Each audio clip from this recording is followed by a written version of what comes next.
Never Stop Learning, week 167. We're going to take a quick look at how to edit and create your global swatches in Adobe Illustrator CC 2014. So the first thing I want to do is bring up my swatches panel. So I'm going to go over to the window menu, scroll down until I find swatches, and then when you click on that, it's going to bring up your swatches panel. Now, these are the default print swatches you're used to seeing most of the time, and we're going to make some changes to these guys. So first, I'm going to draw out a couple pieces of artwork so we can assign some colors to them. In the Tools panel, I'm going to grab my Dynamic Shapes tool. I'll just click and drag, and now I have this square right here. I'm going to set this up so that I have a black fill with no stroke.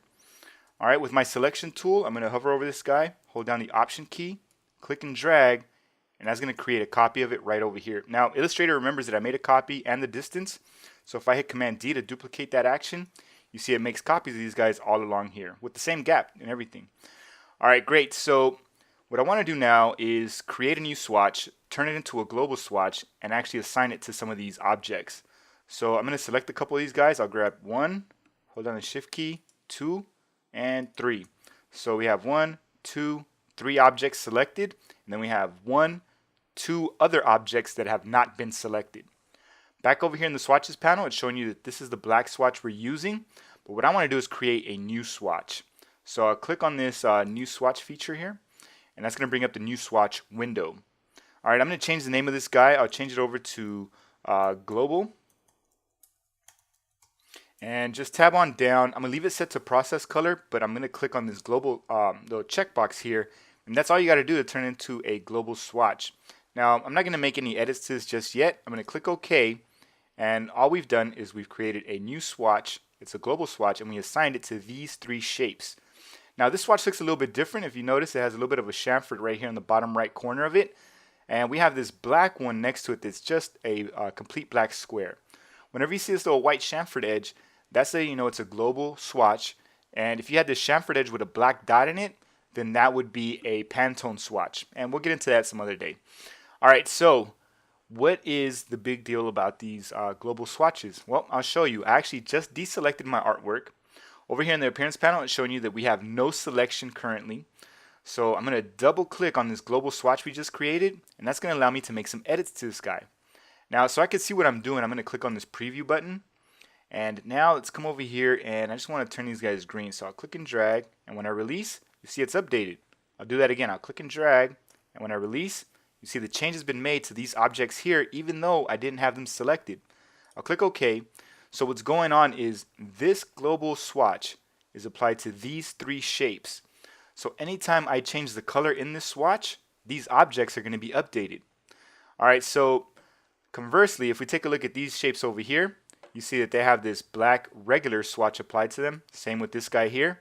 Now I'm going to deselect them. So over here in the Appearance panel, you see there's no selection. I'm going to try to do the same thing I did with this other swatch.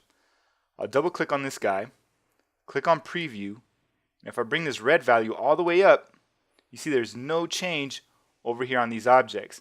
And now if I click on Global, it's pretty much too late. These already had a regular swatch assigned to them, so the global part isn't going to help me out with these older objects. So I'll click OK to accept that, and look, all we've done is change that black swatch into a red swatch. If we wanted to assign this red to these objects, we would actually have to select the object and then apply the red to it. Alright, so let's take a look back over here at this global swatch. I'm going to double click on this guy. I'll bring this back over here, click on Preview so I can see the change, and now I'm going to turn them blue. So I'll release, and check it out. I didn't have to select them. I didn't have to hunt for them. It just went ahead and changed that to blue for me. Alright, I'll click OK to accept that. Now that you kind of get the idea of how these guys work, I'm going to switch over to this other document right here. Now I have this logo that I was working on before, and in the initial stages of the logo design process, I pretty much just work in grayscale. And then once we have the design down, then we start adding colors. But even though I'm not using actual colors here, if you take a look at the swatches panel, I've actually assigned some global swatches to this artwork. So wherever you see white, that's actually my highlight. Right here I have my shadows, and right here I have my midtones. So now that my client has given me the OK on this logo, it's time to start adding some colors. So back in the swatches panel, even though I don't have a selection currently, I'm going to double click on this highlight swatch. I'll click on Preview so I can see what I'm doing.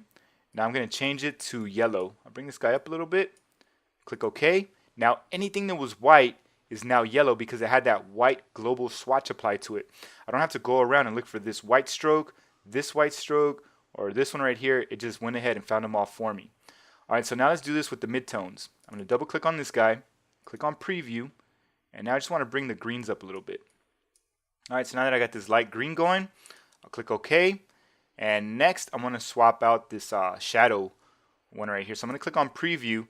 Now this one actually has a bunch of different shapes. So let me bring this red value up a little bit. Now I get a little bit more of a brick look right here. I'll click OK. And check it out. Look, if I hover over them, every single one of these objects has a different color assigned to it. But because it had that global swatch, everyone was updated. I didn't have to go around and actually dig into the isolation mode and find every single piece. So if you want to see how that works again, just come back over here, double click on one of these guys, click on preview so you can see your changes, and then like let's say I bring up the reds a little bit, click OK, and automatically that change is already done for me. And there you have it, folks. That's how you use your global swatches in Adobe Illustrator CC 2014.